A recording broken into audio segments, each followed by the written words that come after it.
Hello and welcome. My name is Eva and I am an author and a ghostwriter, and we are going to be going over 7 different ways to help you improve your writing and ultimately help improve your speaking, because the two definitely go hand in hand. So I'm going to talk about some of the problems that I see with some of my clients' writing and go over some solutions to help solve or mitigate those problems. So let's jump right in. I have my notes here and we are going to get into the nitty gritty. So number 1, the problem with your writing is that it lacks focus or adherence to the main topic. So don't give people too many things to focus on at one time.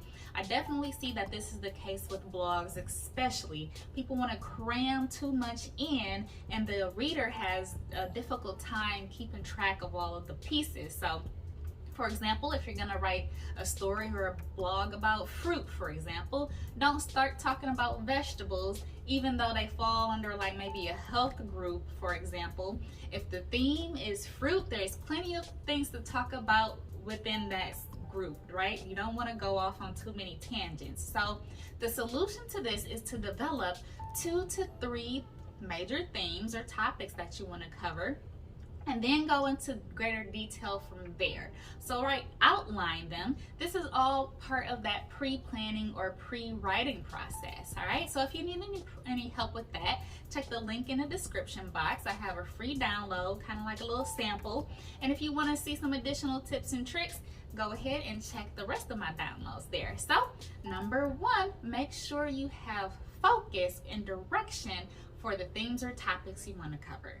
Number 2, the second problem with your writing is that you don't tie up loose ends. This is what's called Chekhov's gun, and this was an author or a playwright, and the basic principle is that you don't want to bring up any details within a story unless it contributes to the overall narrative. So what this means is it encourages writers not to tease certain things in the beginning or middle of the story unless you plan to extrapolate or expound upon them later on in the story, because people, want that payoff. They want to know what happens in the end.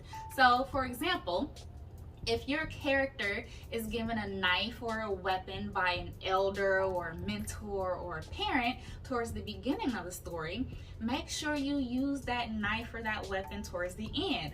This might be the very thing that your main character uses to slay a foe, for example, right? And so another thing is that if your reader is thoroughly invested in your writing, they're definitely going to want to know what happens to them in the end.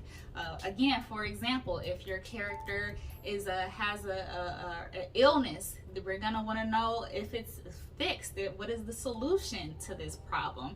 If your character, wins a bunch of money or something like that, make sure your audience knows what happens, okay? Keep the readers engaged, all right? So the solution here is to outline. Again, outline exactly what you plan to do with your character, right? Just think of it like you're driving a car.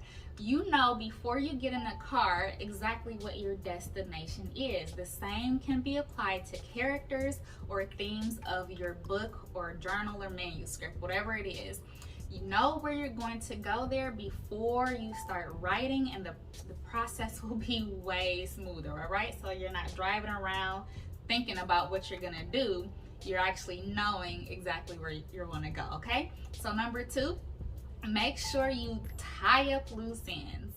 Number 3, the problems with writing I see is entirely too much slang, okay? So you are gonna alienate certain members of your audience if it doesn't apply to a larger audience.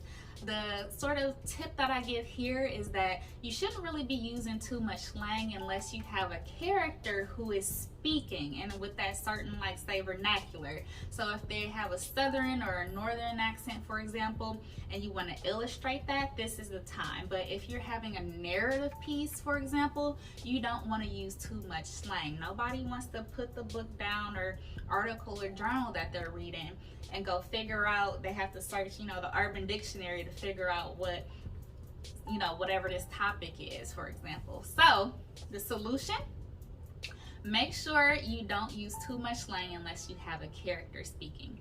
This is something that I noticed for sure when I moved from the Midwest up in Wisconsin down to Florida, where people talk a lot different. I was quite tickled actually by some of the differences, and sometimes people go, huh, what are you talking about, a bubbler? Or I'm like, what are you talking about, this or that? And they're like, you don't know what I'm talking about? It's like, I don't know what you're talking about. I come from a different place, right? So remember, we all come from different places. So number 3, don't use too much slang. Number 4, your grammar and your punctuation is off. This is probably one of the main issues that I see with people's writing, is that they're just not putting those commas in the right place. They're not putting those quotation marks or those question marks in the right place, so it changes the meaning of the sentence completely. For example, let's eat Stacy is way different from let's eat Stacy. Okay, so the first sentence, let's eat Stacy, contains a comma. You're inviting Stacy to come eat. It's time for your meal. Let's eat Stacy means what? Let's consume Stacy. These are 2 very different things, as you can see. All right, so the solution is to either carry like some sort of pocket guide, or to get an editor, somebody that's going to be able to take a look at your punctuation and grammar, who already knows the rules, right? And that's where a lot of my clients come to me. They have their material written up, and I read it and I'm like, okay, we got to fix a couple of things here. So get a second pair of eyes on it, all right? So number 4, make sure your grammar and your punctuation are on point. All right. Number 5, problems in people's writing is a lack of word diversity. And this means they use the same word over and over and over again in their writing. So some words that I see too much of is a lot, very, bad, mad, sad. Okay, we gotta put some flavor on it. You gotta put in a little sprinkle and make it more interesting, okay? And so the solutions to this is to just go ahead and break out that thesaurus. Go ahead and highlight that word and throw it in the thesaurus box and give yourself a few more options. And you can also subscribe so that you are able to see the word of the day videos, all right? I'll make it fun for folks. Okay, some interesting sentences, synonyms, and examples, and all that good stuff, all right? So make sure you are using your words. So for example, instead of saying a lot, you could say copious or plentiful or bountiful. And instead of saying sad, you could say downtrodden or morose. Instead of saying mad, you could say infuriated or enraged. There's so many opportunities. Look, I'm getting excited. I love words. Number 6, the problem in the writing is a lack of imagery. We have to like spicing these sentences up and these descriptive statements up a little bit, right? Make it interesting. Paint your audience a picture. So for example, you can say, she sat down on the bed. Sure, we know exactly we can imagine what that person is doing. We can see them sitting down on the bed. But you can offer more description. You can set the scene by saying something like, she slumped down on her pink plush pillows with an audible groan. So this is a lot different from the first sentence, she sat down.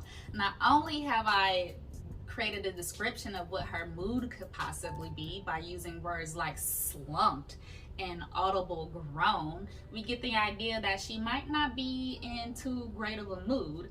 And I've also used some alliteration there with plush pink pillows, okay? So you kind of get the idea. You want to make sure your audience knows exactly what the room looks like, what the food tastes like, what the sound sounds like, make it interesting. Number 7, the final point is to get yourself a coach. People have them from sports, people have them for personal development, for professional development. Seek the counsel of someone who is able to help you. This is how we improve, identify problems, and then identify solutions, okay? If you want to talk to me, The link is in the description. I love to see people's content and help see how we can improve their content. So seek some help. Thank you so much for joining me today. Hopefully you picked up on something new. If you learned anything, go ahead and drop a like and subscribe. I love creating a platform to help people develop their confidence in their speaking and their writing. And so until next time, pick up your pen and go to work.